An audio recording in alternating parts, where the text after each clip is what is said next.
Hello, જય શ્રી કૃષ્ણ. કેમ છો બધા? આશા રાખું છું કે બધા મજામાં હશો.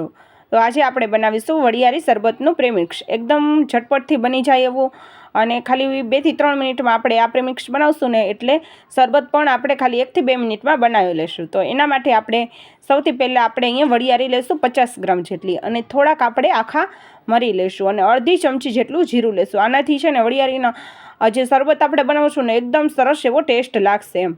અને ખાલી હવે આને 1 થી 2 મિનિટ માટે આપણે એને લો ફ્લેમ ઉપર શેકી લેવાનું છે, જેથી કરીને એમાં મોઇસ્ચરનો ભાગ હોય ને એ બળી જાય અને એકદમ આપણે જ્યારે મિક્સરમાં એને પીસીએ ને એટલે એકદમ સરસ ફાઇન પાવડર એવો તૈયાર થઈ જાય એમ.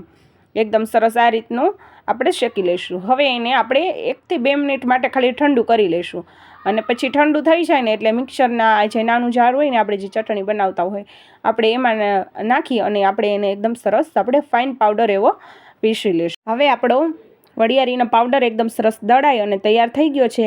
તો તમે જોઈ શકો છો કે એકદમ સરસ ફાઇન એવો પાવડર આપણો પીસાઈ ગયો છે. તો હવે આપણે એક ગરણીમાં છે ને બાઉલમાં આને છે ને આ રીતના ચાળી લેશું. હવે અહીંયા મારી પાસે અત્યારે હું થોડીક ક્વોન્ટિટીમાં બનાવું છું એટલે હું ગરણીમાં ચાળું છું. વધારે તમે ક્વોન્ટિટીમાં બનાવતા હોય તો તમારે જે આપણે લોટ દળતા હોય ને એ ચાળણીમાં તમે નાખી અને ચાળી શકો એમ. એટલે શું છે કે ઉપરના બધા જે ફોતળી હોય ને એ થોડીક નીકળી જાય. પછી આપણે જેટલી વરિયાળી લીધી છે એને 2 ગણી આપણે ખાંડ લઈ અને એને પણ આપણે દળી લેશું એમ.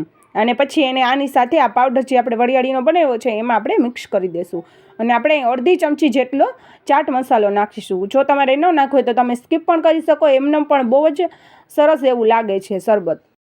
હવે આ રીતની કોઈ પણ કાચની બોટલ લઈ અથવા તો તમારી પાસે પ્લાસ્ટિકની બોટલ હોય ને તો એ પણ ચાલે. તમે આ પ્રીમિક્સ એમાં બનાવી અને ભરી અને તો જો તમે રાખો ને તો કાયમી માટે તમે એને સ્ટોર કરી શકો. એ બગડતું નથી અને એકદમ ઇન્સ્ટન્ટ જ્યારે પણ કોઈ મહેમાન આવી જાય અથવા તો તમારે જો પીવું હોય તડકામાંથી આવ્યા હોય તો એક ગ્લાસમાં ખાલી 1 ચમચી આપણું પ્રીમિક્સ નાખવાનું છે. ઉપરથી થોડોક આપણે બરફ નાખીશું અને બસ ઉપરથી ઠંડુ પાણી અને જો તમારે લીંબુ નાખવું હોય ને તો લીંબુ સાથે પણ સરસ લાગે છે અને એમને પણ આ પ્રીમિક્સ ખાલી ઠંડા પાણી સાથે એટલું જ સરસ શરબત એવું લાગે છે. મેં ઉપરથી 1 ચમચી તકમળિયા પલાળેલા નાખ્યા છે. એ ઉનાળામાં એકદમ સરસ આપણા શરીરને ઠંડક આપે છે અને વરિયાળી શરબત સાથે તો એકદમ સરસ એવું લાગે છે. અને આ પ્રીમિક્સ તમે દૂધ સાથે પણ લઈ શકો તો પણ એકદમ સરસ ટેસ્ટી એવું શરબત બનશે.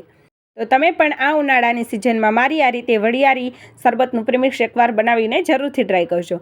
જો તમને મારા રેસિપીના વિડીયો ગમતા હોય તો વિડીયોને ફેમિલી અને ફ્રેન્ડ્સ સાથે શેર કરજો અને વિડીયોને એક લાઇક અને ચેનલને સબસ્ક્રાઈબ જરૂરથી કરજો.